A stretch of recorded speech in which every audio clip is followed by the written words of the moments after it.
आदिलक्ष्मी जगन्मातरं भावये आद्यन्तरहितम् अनन्तलक्ष्मी सदा आदिलक्ष्मी जगन्मातरं भावये सूर्यचन्द्रादितेजो मण्डलान्तरम् आर्यांशु भक्तान्तरङ्गान्तरां शिवम्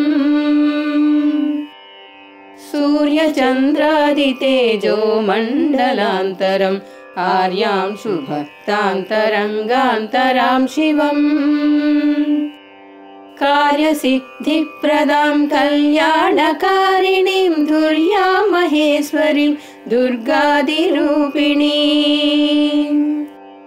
कार्यसिद्धिप्रदां कल्याणकारिणीं दुर्यां महेश्वरीं दुर्गादिरूपिणीं दुर्यां महेश्वरीं दुर्गादिरूपिणीम् आदिलक्ष्मी जगन्मातरं भावये आद्यन्तरहिताम् अनन्तलक्ष्मी सदा आदिलक्ष्मी जगन्मातरं भावये